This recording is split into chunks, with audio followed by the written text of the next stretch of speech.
because my microphone was turned down. Hey, I was just saying good evening. Sorry about that. Had some microphone issues today, trying out some different things. Nothing worked, so we're back to the drawing board. Anyway, how's everybody doing? I hope it's less miserable and wet where you are than it is where I am. It's pretty awful around here. It's been terrible the last few days. First off, let me apologize before we get into tonight's festivities for last week's non-event. I had a toothache and I went to the dentist, which is an advisable thing to do with a toothache, and the chap hacked out part of my jaw that had a tooth in it. Yeah, and I felt much better when I left his place of business. And then I got home and everything was good and I had the studio set up and I was ready to go, and thought I might just lie down for a minute, and lacked the energy to get all the way back to my bed area, and just had a nap on the floor, and woke up in a pool of mucus and blood and decided enough's enough, and I called the show at that point. Just wasn't feeling up to it. I'd been up for 2 nights with the pain and what have you. So that's why I didn't show up. And thank you to Laura and everybody else who got the word out that I wouldn't be here. But it was very much last minute and it wasn't planned, and I didn't do it to upset anybody. But yeah, sometimes you just have to be sick. And yeah, that was me last Tuesday. But we're back in full swing, and there's a couple of announcements tonight before we get into the main feature, which is going to be a discussion about global shutter and what it means to macro photography. This was a question that was asked to me by Graham Carey from the UK, and he asked this question at Thursday's live stream, and I wanted to talk about it then, but thought, you know, better wait till we've got more time and can take questions and what have you. So I'm going to give you my personal opinion on what this global shutter revolution means. I am first of all going to double check to make sure that I am being heard loud and clear. Yep, sound and video all good. Thank you so much, Alistair, and thank you to Alistair and Amy both. I don't think that Bud is going to be here tonight. I think he's on holiday. I know he's on holiday, actually. He went somewhere strangely interesting. Oh, I think it's Antarctica or something like that. So yeah, I'm sure he's having a great time, but we miss him. So tonight we're going to be talking then about global shutter, about the Sony A9 Mark III. And if we have time, I also want to do a little bit of stuff with Photoshop and the unsharp mask, something that a lot of traditional macro photographers have relied on quite heavily. It's a useful tool, and sometimes I find it more helpful than using Topaz, the AI sharpening thing. But we'll talk about that a little bit later on. Let me get to the messages or the announcements first. This is a non-Pazoom week. We had a great Pazoom on Saturday, that was well attended and very enjoyable. Thank you to everybody who showed up for that. Let me see. I'm going to refer to my notes because otherwise I'd just be mumbling to myself. Let me see. I want to thank, first off, everybody who has so far stood up and helped out in the drive to save my sanity. We're doing a fundraiser to try and raise enough money for me to hire an assistant. That assistant word doesn't sum up what I'm looking for. It's going to be it's going to be a heck of a job, whoever gets it. But somebody to keep me on the straight and narrow, to do all of the stuff I don't know how to do, to free up my time so that I can make content and be entertaining and all that. But I just decided last week, I've only announced this on Thursday, I wasn't even going to announce it last Tuesday. So you guys are the only folks that I haven't said this to yet. If you're new, you can just ignore this rambling for a few seconds. But if you've been around and get anything out of these programs or my videos or any of the stuff the channel produces, I could sure use your help right now. We're trying to raise enough money for me to hire an assistant, and based on doing some market research around here, I figured out that I need 200 people who can commit to, oh gosh, what was the amount? $20 a month. 200 people who would do that for a year. That would cover the expense of me bringing somebody on. That's without me taking a penny, which I'm so used to now that I wouldn't want that to change. So yeah, that's what we need. And by today, I was supposed to have the updated list so I could be very specific in my thank yous, because so many people have come forward and doubled their Patreon pledge, and many people have joined Patreon, which is fantastic. It's the best way to do it. Several people have asked why Patreon. They take some of the money. Well, they do, but they take probably less of the money than it would take me to do the job that they do, which is difficult, keeping track of all the payment and everything. So that's why I use them. And yeah, so thank you to everybody. You'll have your name properly emblazoned in all my videos and live streams going forward, but it's going to take me till Thursday to get that list together and complete. So if you want to be on that list as a contributor who's going to help me save my sanity, then now's the time to do it, and it would be most appreciated. And I'm not going to belabor this point now, as everybody knows about it. I'll probably give a one-sentence thing telling you how many people we have of the 200, and how close we are to me going out and hiring somebody, which would be great. If you want the job, by the way, yeah, you can apply, please. Okay, where was I? Yes, I've got a question for you. This is me asking for help of a different type. I dropped my microphone the other day, not in a histrionic fit or anything. I actually just physically dropped it because I'm butterfingers. And the thing is, it broke it. It was a little Audio-Technica microphone that I've used in every video I've made and every live stream I've done. And it's been a great little workhorse.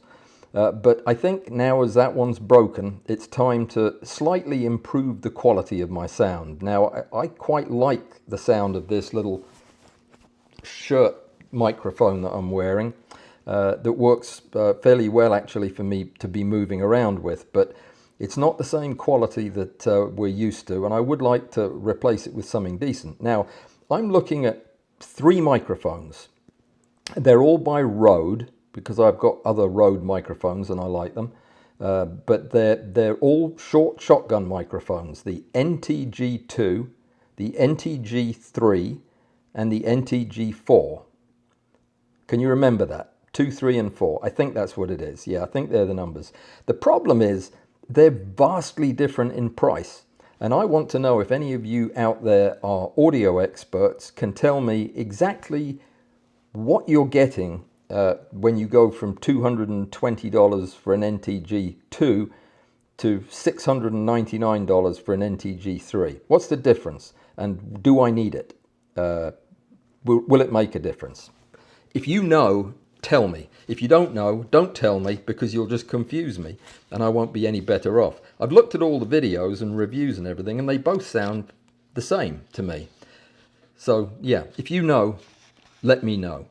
Okay, so we are going to talk about one of the most important releases in the camera world in recent years. In fact, possibly in the 10 years it's been since Sony released the first full-frame mirrorless camera back in 13. This is of course, the release of the A9III, or whatever you call it, Alpha 9 Mark III, or no Mark, just Alpha 9 III. I don't know what you call it. I've never owned a Sony camera. I've only ever shot one in a camera shop, and I didn't like it because it was too small for my hand. You don't care about any of this, do you? I don't blame you, no. You want to know about the shutter. So what we're going to do in just about 2 seconds is we are going to talk about the global shutter and what it means to macro photography.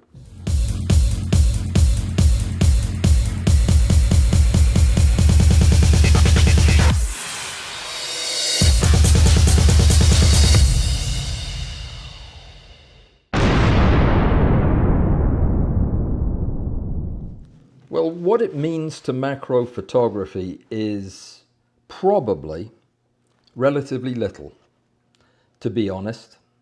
Let's talk for a second about what it is. Some of you may not be familiar with the concept of a global shutter. The global shutter is not a new thing, not by a long shot. It's been around in movie cameras for a long time. What is it? The Alexi, something or other, that Arri makes. That's got a global shutter. So does the Red cameras. Funnily enough, the Sony movie camera, the big one that people prefer, does not. It has a very fast, regular CMOS shutter sensor, but it doesn't have the global shutter. It has a rolling shutter. So what is the difference? What is the difference? We all are familiar with the shutters that we have in our camera, and I'm going to do a demo. I saw somebody else do this who had a better thing than this to do it with. Oh, I just turned it on, but this will give the point. So let's say this is your sensor on your camera. When you press the button to take a picture, your shutter is like this. It's a dark sheet that has a hole in it, and what it does is it drops down in front of the sensor and scans from top to bottom like so, and then it shuts off again. That movement, that rolling of the shutter across the sensor, allows the sensor to read each strip of light as the different pixels are exposed, and it sends them in a line out to the processor to do its magic and convert that from an analog signal to a digital signal so it can record the photograph. Okay, that's what a regular rolling shutter is. And you can imagine that that could cause some problems. If, for example, the thing was rolling at a particular speed in relation to, say, your flash, it could cause problems with the whole picture not being exposed properly. It can also cause all kinds of weirdness when the movement of the shutter is synchronized to the movement of something you're photographing. Like a propeller or a fan. You've all seen the rolling shutter jello effect of a fan. Global shutter gets rid of that. Global shutter is when the shutter is on or it's off. The sensor is exposed to the light or it's not. And there is no gradual exposure. The whole thing is exposed to the image and then it cuts off. The beauty of that is you can have very, very short durations at which the shutter is open, meaning that the whole concept of a sync speed with flash, for example, disappears. You can have shutter speeds 1/80,000th of a second, an 80,000th of a second shutter speed using a global shutter. But it's not a panacea. It comes with issues. And it's those issues that I think are going to be important when we think about whether or not this is something that has utility in macro photography. Think about what camera shall I turn that off for a minute? Yeah, because we'll do some more visual stuff with that in a minute maybe. But the problem with the global shutter is because of the fact that it is exposing so much of the pixel density to the image in an instant, you can't have as much density to those pixels as you would otherwise have. Now, the new Alpha 9 is a 24 megapixel camera, as opposed to the 50 odd megapixels of my D850 and the Z8 and the 60 of the top of the line mirrorless Sony. The question then is, do you need more than 24 megapixels? And the answer is probably no, you don't. I mean, it would be very hard to conceive of a situation where it would make that big a difference to the human eye anyway. But what else does this thing do? What costs comes with it? Well, the first cost is a global shutter costs about $2,000 to put in a camera. because of the fact that the technology is relatively speaking new in consumer cameras. And it's a lot more complicated the way it has to buffer the data in the sensor so that it's accurately sent out of the sensor to the ADC, and all the other software does its thing. It takes a lot to produce these complicated computers that run the sensor. So the global shutter is expensive. It's also expensive in terms of energy. It uses a lot more energy than the regular rolling shutter does. That might not strike you as very important, except when your battery runs out halfway through shooting something. And apparently these things are real hogs for power. So that's another issue that needs to be considered. They can shoot a tremendous number of pictures. I think it's 120 full frame images per second they can capture. But like I say, they do so at a huge cost in terms of power.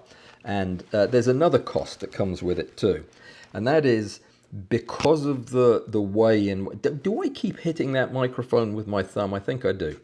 Because of the amount of computing that is required to get this data from the sensor to the rest of the camera, it has a tendency to accumulate a little bit of noise where a regular rolling shutter would not cause the same problem.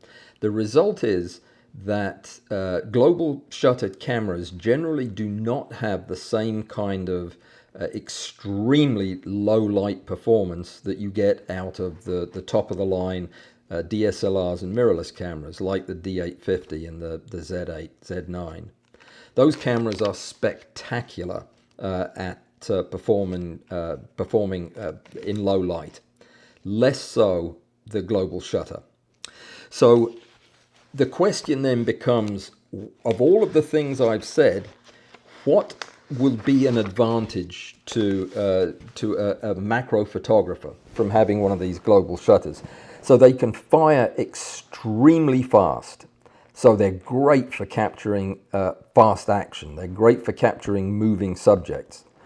Not so great at low light, but really good with flash. You can use the flash at any speed you want. You don't have to stick to the sync speed of 1/250th or 1/200th of a second.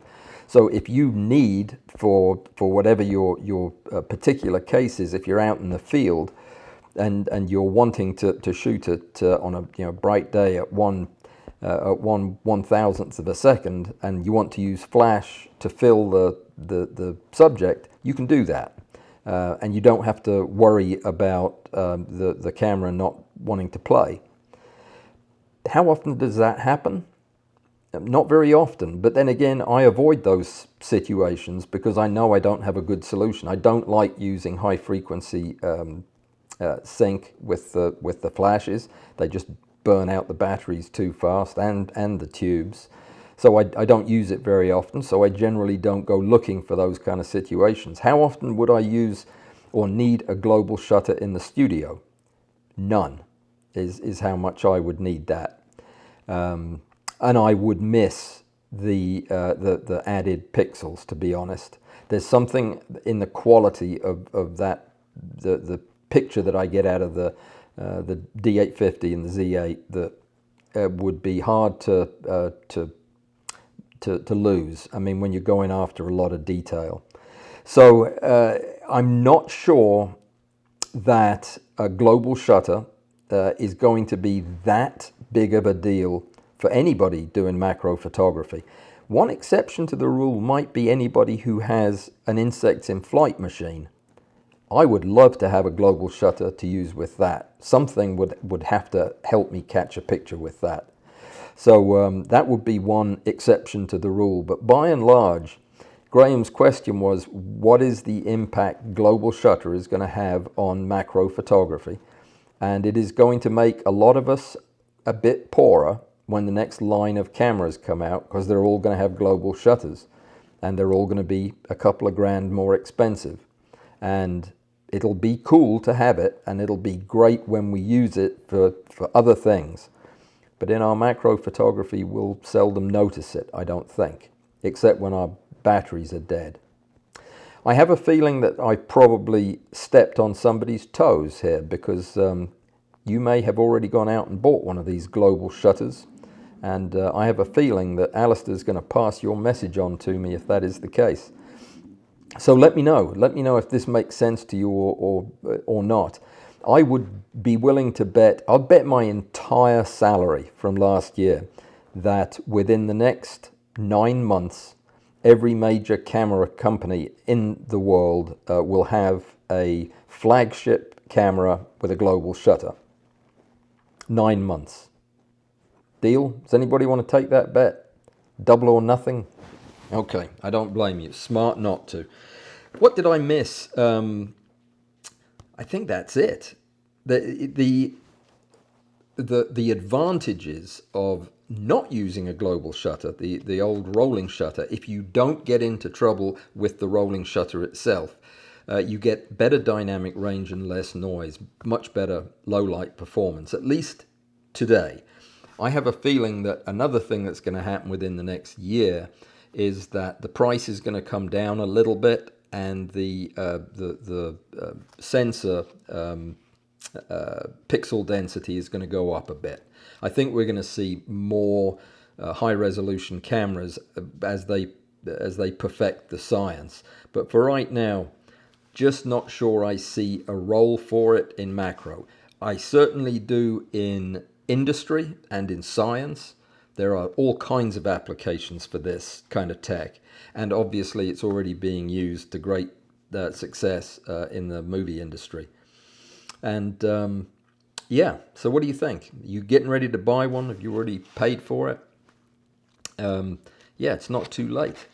It's not too late. You could take it back, get your money back, go join Patreon as a way of thanking me, and then you'll have like nearly $5,900 left over. What a deal. I just saved you almost $6,000. So there was a saying that we had in surgery that whenever something new came out, the old timers would tell us, never be the first or the last to adopt a new technology. And I think this fits perfectly into that mindset. I'm just not sure I'm there yet. I don't see a need for it, but let me see what other people do. Let them take the risk. And if it's any good, I won't be the last person. I wasn't the last person to go mirrorless. There were 2 people after me that were the last 2 to go mirrorless. So it took a while, but let me know who's doing this already. Who's already bought an A9? I'd love to know. And how you liking that shutter? And where did my telegram go? Has anybody got it? There it is. Well, here you go. Pass on to Allan from Amy, from actually Joseph. Global shutters require blank. Aha, I cut you off at the edge there. Require a stacked sensor. Right, if your camera already has a stacked sensor, like the Z9, Z8, the rolling shutter won't add any more cost. You mean the global shutter won't add any more cost? I would love to see that be the case. You don't honestly believe that, though. You can't. It's going to add to the cost. I'll bet you. I should stop saying that. I'm sure it's illegal to do that, actually. So forget I said that. Okay, where was I? So Russ, I would say you don't need the high end. The difference between high end and mid end is very small.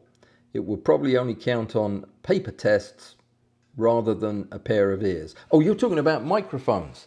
Yes, I didn't think so. Yeah, I thought that I thought you were talking about cameras.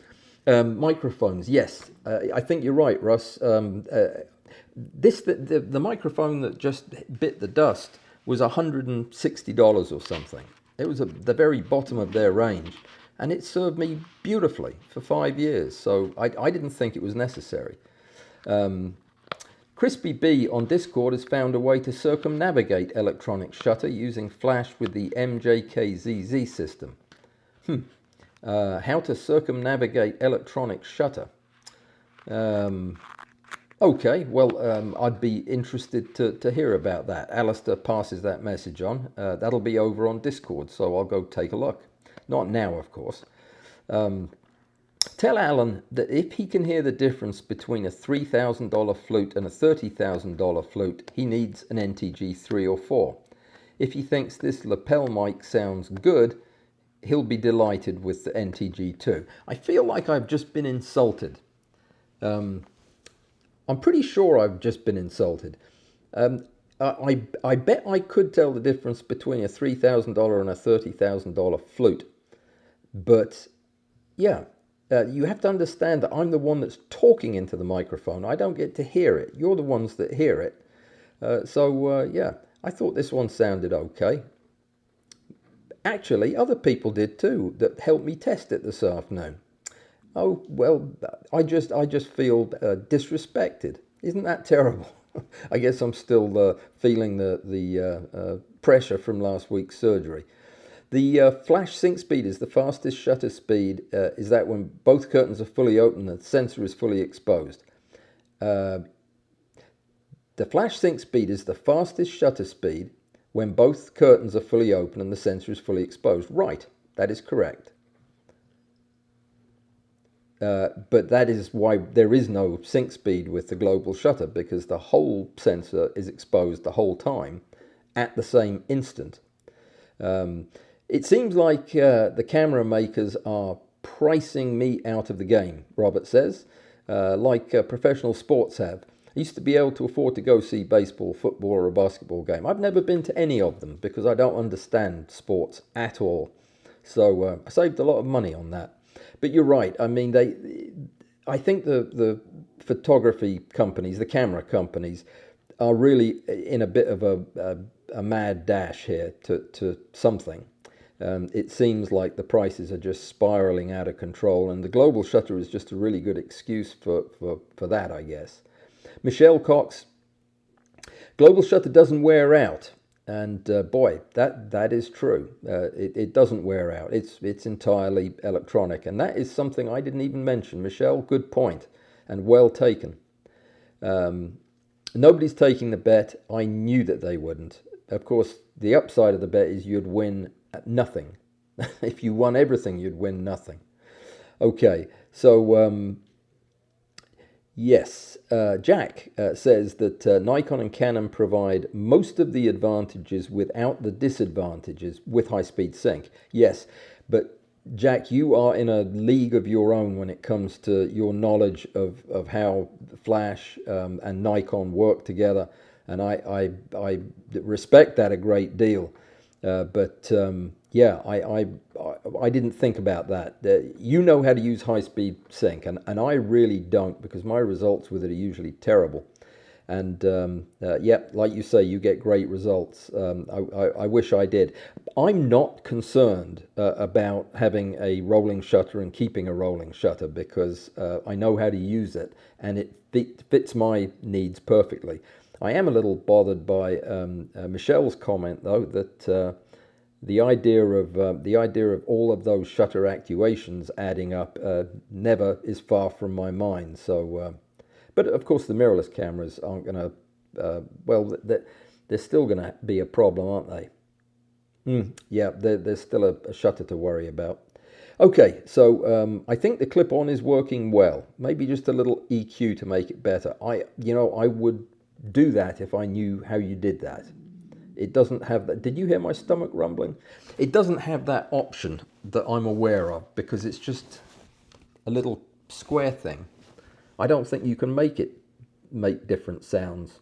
So yeah, just how bad will the noise be with a global shutter?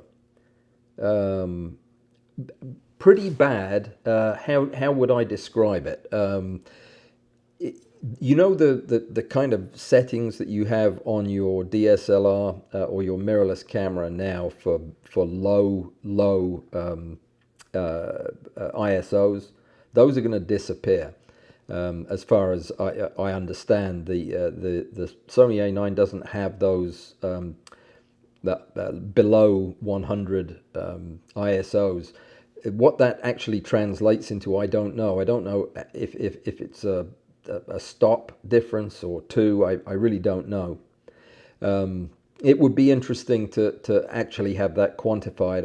I talked to somebody about it today and wasn't able to get any actual numbers to hang on it. I mean, it's simply going to take talking to somebody who's got the camera and find out, you know, just how much of a disadvantage it is. Of course, if you never take pictures in the dark, it might not be an issue, but I frequently do. I'm always out taking photographs at sunset, macro stuff in the woods, and it's dark, dark, dark. I don't know how I'd do without my D850. Shutter never wears out on the Z9, Z8 either. Okay. Yeah. Amy says that it's included in my streaming software, the ability to tweak my mic. That sounds like it's above my pay grade, but I'll look into it this evening, as soon as I get done with this. I mean, yeah, I need it to sound as good as possible so that it's not painful on your ears. But yeah, I don't want to mess anything up. I'll do that later on. I'll tell you what, we're doing good. We got 62 folks here tonight. That's fantastic. I'm so pleased. Let me see if I had anything else in my notes about rolling shutter. Yeah, not really. It's going to be fantastic for people who shoot action sports. I mean, that's going to really be where it comes into its own, and people who use flash for everything. It'll be great. And yeah, what do you think? You going to get one? Yay or nay? Global shutter that big a deal? Yay or nay? All right, I think I've got everybody's feedback. The Nikon Z8 and Z9 don't have mechanical shutters. It isn't a global shutter. The sensor readout is just under 1/250th. Yeah, it still reads out like a regular CMOS sensor, though, line by line, if I understand correctly. Phil says that it seems 2 weeks ago, pre-A9, everybody needed 50 megapixels and even more. Now with the new shutter reviewers are gaga over 24 megapixels. Doesn't make sense. Well, it doesn't make good sense, but it does make a sort of sense. I mean, think about every flagship Nikon DSLR going back through the years. They've all been 12 or 24 megapixels. And they're all full frame cameras. There's never been a need for those cameras. It's all about you know, the low light performance and the robust body and weather sealing and all that. The actual sensor pixel density hasn't made much difference, and some of the greatest photographs ever taken were taken with those cameras. So I'm just not sure about it myself at all. And especially when you talk about 100 megapixel iPhones or whatever they are now. It's all just a bit of a shell game, really, as to what you're actually getting. I'm sure that I couldn't tell the difference between a picture taken on a 24 megapixel Sony A9 and my Z8 because my eyes aren't that good. Yeah, I hear what you're saying, Phil. It doesn't make a lot of good sense. But it's all marketing, isn't it, really? You have to see through the marketing hoopla to make any sense of it at all. Russ and Robert both say no to global shutter. Yeah, I say meh. M-E-H. Is that a word? That's the word I would use to global shutter right now. Just can't get excited about it. If we can't afford global shutters, maybe we should go back to CCD sensors, which were more global than CMOS ones. Yes, they were, but they had other problems. Yeah, the CCD sensors are still used in some cameras, you know. Yeah, in science anyway. Interesting. Yeah, where was I? There was something else I wanted to talk about. How are we doing on time? Great. if anybody has any other comments about the global shutter or about the A9 in general, I'd love to hear them. I've never been a Sony shooter, and I've got the craziest reason for it. Is when I decided to get a camera, a better camera. I had a small Nikon. When I decided to upgrade, I went to the camera shop, and one of the first things I looked at was the Sony. I can't remember what the number was on it, but it was one of the first full-frame ones. And I couldn't hold the thing because it was just too skinny on the right hand. And I thought, oh, this will never catch on. Nobody with big meaty hands is going to be able to hang on to this. And I was completely and utterly wrong. Everybody seemed to get on fine with it. Now they look and feel a lot more like something I'd be used to. But, you know, once you go Nikon, you don't go back very often.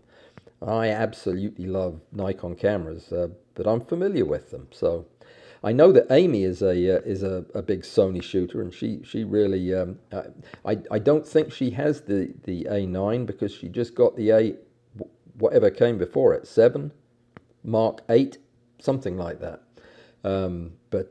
Yeah, and Roy is reminding me, or Amy is reminding me, I wasn't excited about the Castel Micro either.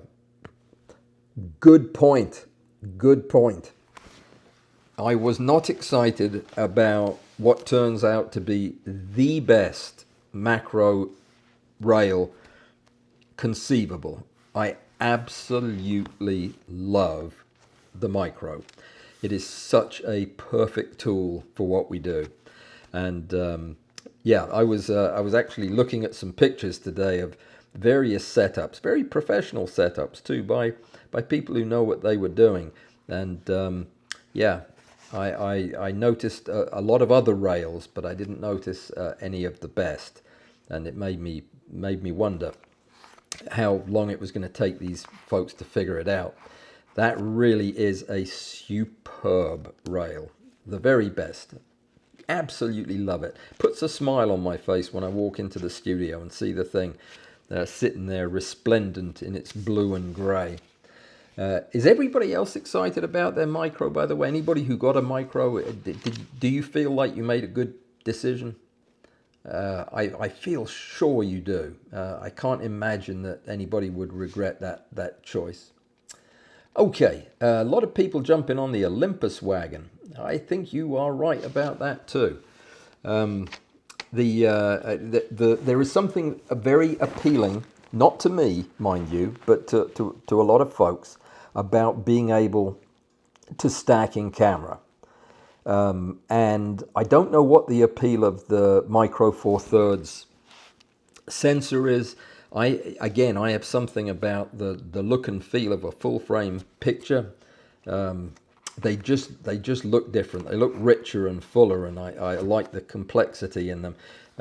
Though honestly, you could trick me easily by showing me two pictures of the same size taken with the sensors. I wouldn't know the difference, probably. But I do know that I don't want any computer doing my focus stacking for me. Because it doesn't know as much as I do about it. And yeah, that would be a problem. I have a friend down here locally, and he and I used to get out fairly often and would go for nature rambles and take some pictures and talk. And we haven't been able to do that much because of me being too busy. But he bought that camera, the OMD1, I believe it is. I think that's what it is. Or is that the band, Orchestral Maneuvers in the Dark? Yeah, I might be thinking of the band. It's OM something or other. But anyway, he bought that camera and he was showing me this function of the in-camera stacking. And I was thinking to myself, well, that if I gave that up, that's where my skill is. That's what I'm talented at. Is doing the stacking part and making the pictures look good from the inputs. I'm not sure I'd want the camera to do it. There are too many decisions to be made. But then again, you don't have to say it, Amy. I wasn't excited about the Castel Micro either. So maybe it is a wave of the future. Who has the Olympus system, and do you like it? Do you use the in-camera stacking? I shudder to think about it. Now, Robert says he's been using the Oregon with a crop sensor. Should I be using my full frame? No, not at all. In fact, I stopped using the full frame on the Oregon. It has perfectly good coverage for a full frame camera, but I stopped using it because I was racking up too much data. I mean, I was doing stacks and stacks and stacks at 50x and just running out of room on my hard drives. So I went to using the crop sensor and it cut it in half. So no, you can use whatever sensor you want. Yeah, it's good. And so Amy's Sony is an A7R5. I remembered that. No, I didn't. I read it. I read it on Telegram. Okay, let me see. I think we're caught up. This is nice being able to be caught up on messages. I'm going to see if... oh, no, I was going to show you something. I am going to show you something. I have a phone. Actually, it's a phone that Bud gave me. A phone that he no longer needs. It is a number 10 iPhone. And it's a super little thing. And I wanted to use it as a macro tool during, live streams, eructations. And so what I did was I hooked it up with my apexels, you know, the little lighted macro lens from Apexel that I like. And I'm going to show you a couple of different views of this thing so that you can understand why I thought it was a good idea and why I'm not sure if it is. So we're going to go right to the phone now. This is a piece of, you know, lichen from my garden, from one of my trees, and it's very nice. That's it. That's as good as you're going to get on the picture. It can't zoom in any more than that, and I think it's because of this. Because of the software, because I'm now going to show you a picture of the phone from my camera. Okay, so this is now, we're now looking down at my camera from the from my DSLR onto the screen of the phone. See how much bigger it is? And it's got oh, I don't know what button you press to increase the... Well, I guess you can just do... Nope. Anyway, the point is, I can magnify it up to where it would be a useful macro tool if I'm just using the phone. But when it comes over to the into OBS to send to you, this is what we get. And that's not as good, is it? Look at that. Think how good that would be if we were able to do that. But look how much better it is on the... hang on, let me move it. Oh, jeez. I've attached it to one of my drawers. So when I slide the drawer open and closed, it... yep. This experiment is... Oh, there you go. That's a better picture. This experiment isn't working too terribly well, but you see the point. Let me see if I can increase the light a bit. Oh dearie me, the whole thing's falling apart now. I don't know what that blinky stuff is. Anyway, does anybody understand why I can't get the big size picture to get from the phone onto the into OBS? I wonder if there's a secret to that, because that's just never going to do. That's just like not macro. Anyway, I'm going to take the apexels thing off, and if you, in case you haven't seen it, it's a nifty gadget. It's oh, you must have been spinning the whole time I did that. I do apologize. I'm sorry. I thought I'd put it back on me, but I hadn't. So this is what it is. The phone is just the phone, but this is the apexels thing. It's a macro lens that that clips on the phone, and you can position the lens right over your camera. Oh, no wonder that was weird. I had two macro lenses on it, stacked. But this is the main one. 100mm macro lens from Apexels. And the light comes on, you can change the color temperature of it, and it all fits on your phone. But I can't use it because it takes the macro away. Why is that? What's the secret? Joseph, you must know. And is there a code that you can give me that will fix it? Yeah, anybody who knows about OBS, camo, cell phones and macro lenses, somebody needs to help me figure out how to get this to actually work so that I can show you big pictures. Otherwise, it's back to the microscope. Okay, so now I am going to try my hardest to get us into Photoshop. Sorry about the spinning. Gosh, did anybody actually get nauseous when I did that? That would be hysterical. I'd be terribly embarrassed, but it would be hysterical. Let me see if I can get a nice picture to work with. Yeah, this is a butterfly I'm going to show you. Yeah, it's a I think it's a buckeye is what they call them around here. It's probably got a more scientific name than that. Let's try to blow it up a bit. All right. There we go. So who is familiar with the whole idea of the unsharp mask? It's a filter in Photoshop that is actually very useful for sharpening, but a lot of people aren't familiar with how to use it. So I thought I would show you. The reason this came up is I had a conversation with Rick Littlefield not that long ago about this as his preference for a lot of the sharpening that he does. And I have become lazy and use the topaz sharpener a lot. I like the fact that the topaz has the AI functionality, I guess. It tells me what would look best, and most of the time it's right. Whereas with the unsharp mask, you have to decide what looks best. So it's a good exercise, if nothing else. So I picked this. It was a windy day, and this is a little bit on the soft side. So I thought it would be nice to see if we could sharpen it up just a bit. I haven't done anything else to it.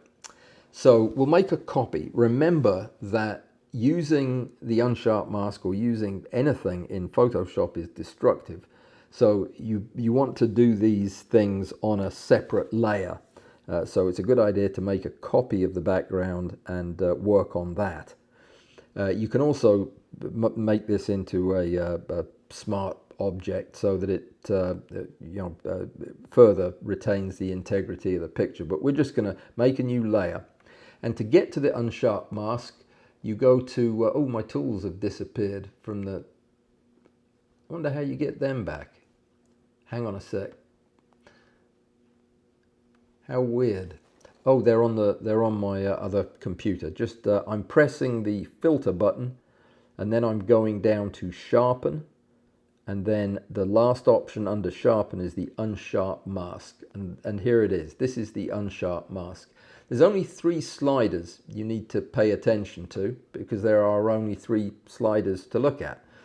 And there is also a preview button. If your computer has a tendency to struggle under a load, you can turn the preview button off, but it's a lot easier if you leave it on.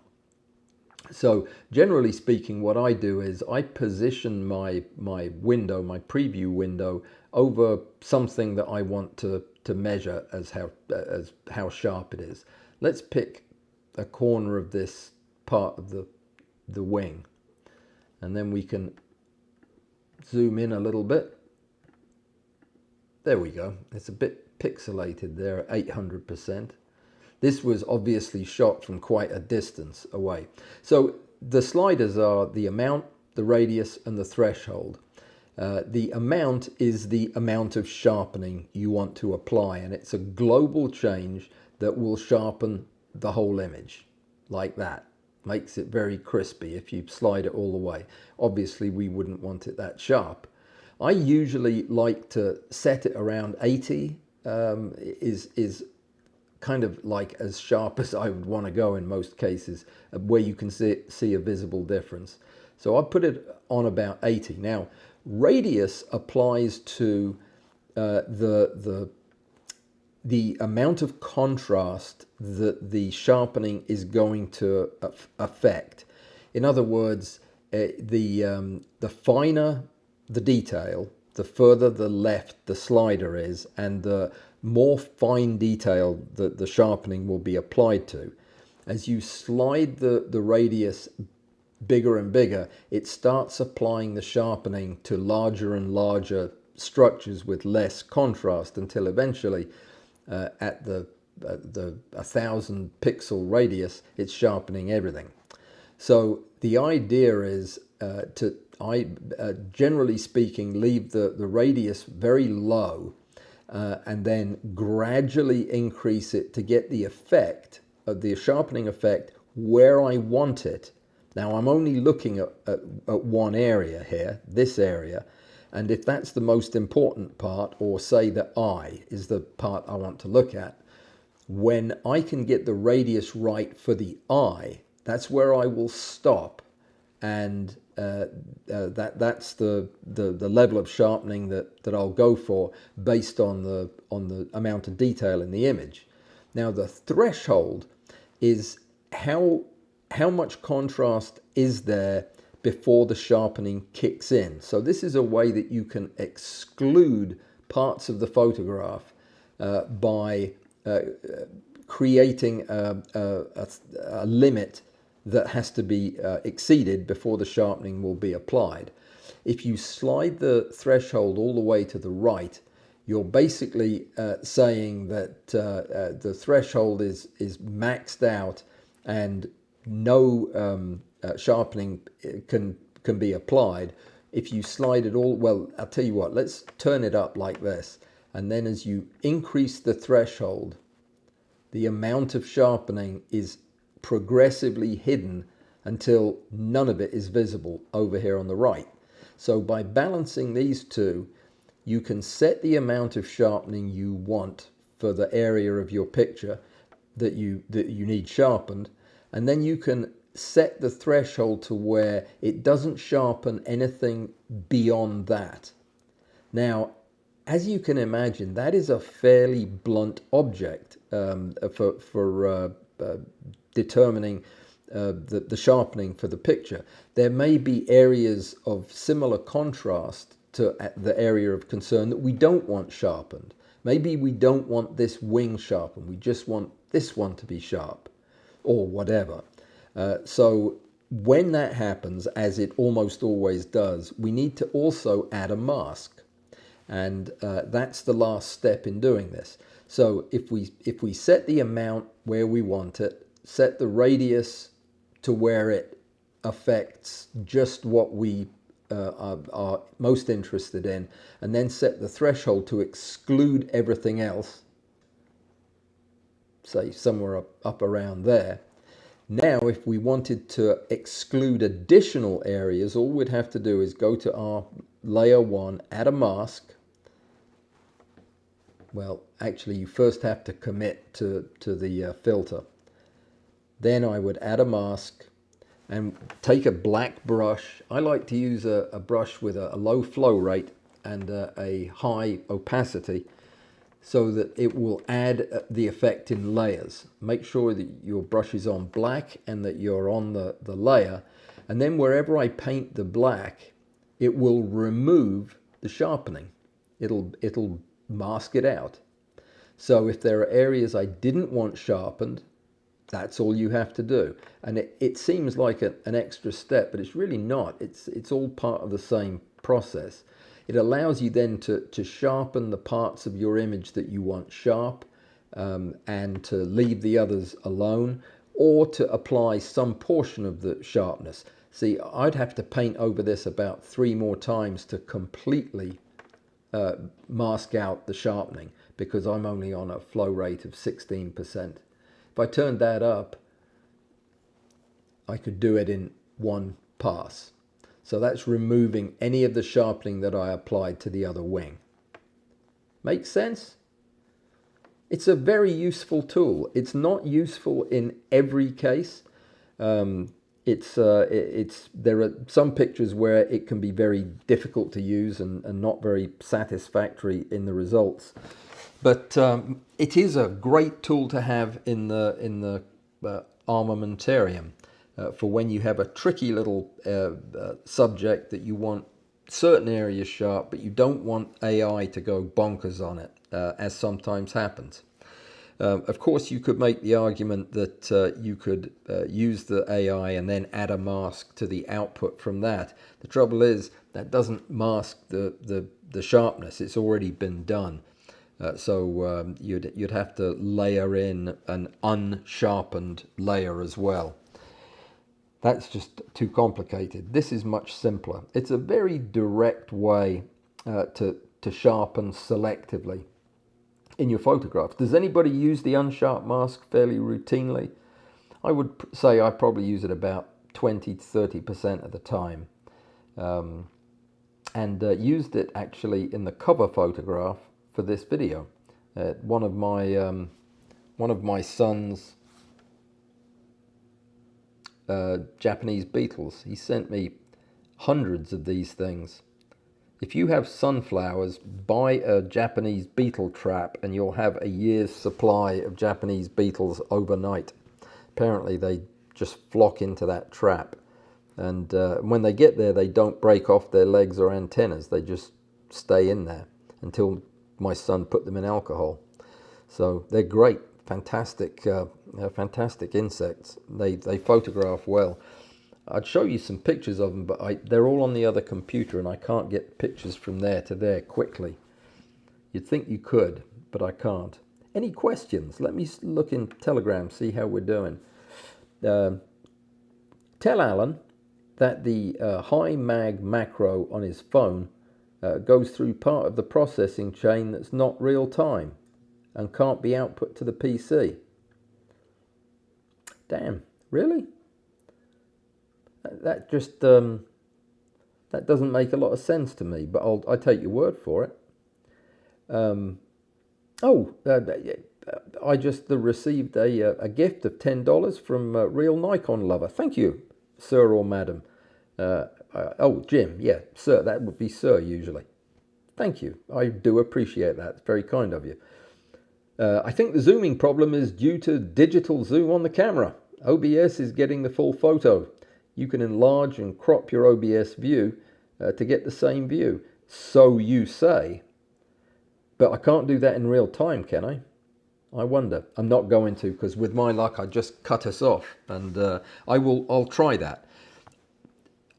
Messing around in OBS's settings while you're doing a live stream is frowned upon by the photography gods. They'll probably shut me down for doing that, but I will give it a try, because it would be a great tool to have.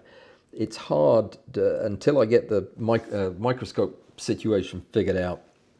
It's hard to be able to show you stuff like right now, right here, in real time, just when I want to show you up close.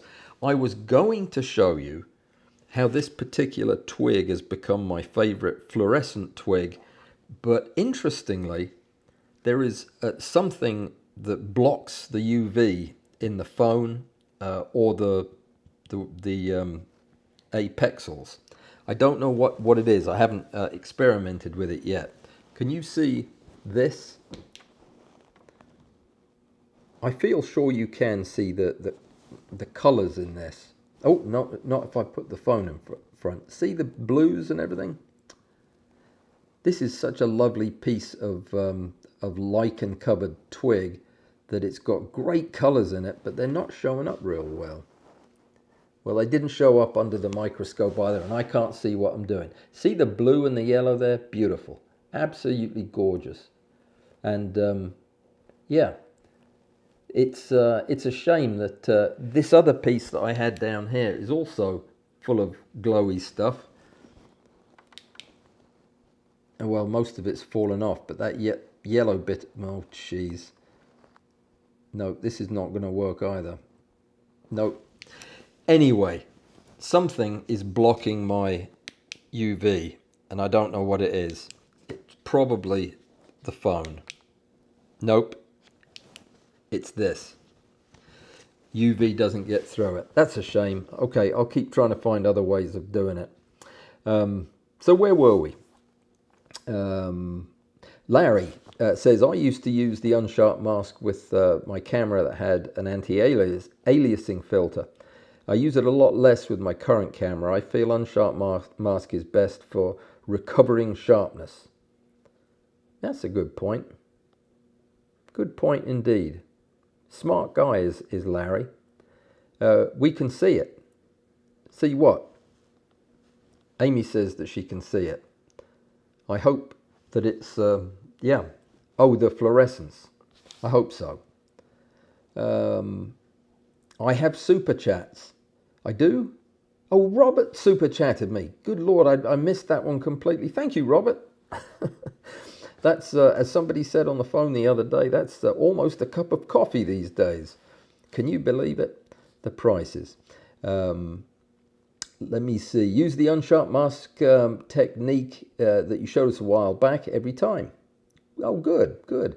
It's my go-to edit for sharpening pictures these days. It's certainly one of mine. It's one of mine. I do get lazy though, and sometimes I'll do them both just to see what difference I get. And yeah, they're usually very different, and I don't like one more than the other, but yeah, they're just different. By the way, on Thursday, we're going to be focusing on a little bit more serious of a conversation where I want to talk about practice. We talk about it very rarely, and I want to give you some concrete pointers on practicing to get better at macro photography. What is a useful way to spend your time? There are plenty of ways to practice the wrong thing, or practice doing stuff the way you've always done it is not practice. It's about trying some new things and getting out of your comfort zone. And one of the things that I do, I'll just tell you that a lot of my students already know, is we get in a habit of shooting against a particular kind of background. I know I do. I'm very bad about preferring a dark background and shooting a dark background. So what I do is every couple of months I make myself shoot against a colored background, and I can pick the color at random. It doesn't matter. It's just I need to learn how to relearn how to use a lit colored background. It changes the way you take the photograph. And yeah, that's what we're going to be talking about on Thursday. Some of the drills and recommendations that I use for sharpening your skills and sharpening your eye. Another thing that I was going to do that I may push till next week, there won't be time to do it on Thursday, is I want to revisit the whole question of camera settings. There are some camera settings that you absolutely have to turn off when you're focus stacking, and you would be amazed how many people don't know what they are, and as a result can be very frustrated with finding that there's a consistent problem with their photographs, possibly related to the fact that their auto ISO remains on or their auto white balance. I'm going to go through all of the settings that I use on my cameras, mirrorless and DSLR, and show you where I set my settings. And that doesn't mean you have to set yours there, but it will be a fun conversation to have. So if that's of interest to you, I think that's probably going to be next Monday, but time will tell. But you know, the folks that have super chatted me, they certainly get to have a big say in what we do next. So yeah, you super chatters, what do you want to talk about? Because yeah, you get to pick. We got 1 minute left. 1 minute left to hit the like button or the thumbs up button, which apparently helps. Oh, there's another comment. Heads up, folks. Only 2 photos submitted for the November. Oh, I'm glad you said that. Competition, which we're doing this month is help me somebody. Oh, things that you find in a hardware store. Really hardware. Anything that you know realistically you get from a hardware store, not stuff that you'd only get from one hardware store that you specially ordered it from though. And it has to be macro, and you have to submit it, and you can do it through the Walls app just the way that you did for the flowers, and it's up and working. Patrick checked it today. We talked briefly, and he's got that set up. So just enter it in the usual way, but go take some pictures. It's not good practice to wait till the last minute, because then you don't have good ideas. Think about it now. Go to the hardware shop tonight and take some pictures. You don't even have to buy anything there. Just photograph it and see if you don't get arrested. But yeah, it's going to be fun, and it's my favorite stuff to photograph outside of insects is hardware, nuts and bolts, things like that. So get creative. You don't want me to just have to pick between two. That will just cause problems. All right, so oh my goodness, Andrew is sending, yes, fantastic. That was so kind of you to mention that. Brilliant, thank you, Andrew. I'll talk about that on Thursday. I'm quite sure that will take up quite a bit of my bandwidth. All right, guys, so we mentioned the competition, and I think that's everything that I had, and we're finishing exactly at 9 o'clock. Thank you for coming. I hope you have a great week, and we'll come back on Thursday and join in the hilarity, and we'll do it again then. And until then, take care. Stay safe and be well. Good night. Did I thank Amy and Alistair? Thank you, Amy. Thank you, Alistair. Now, good night.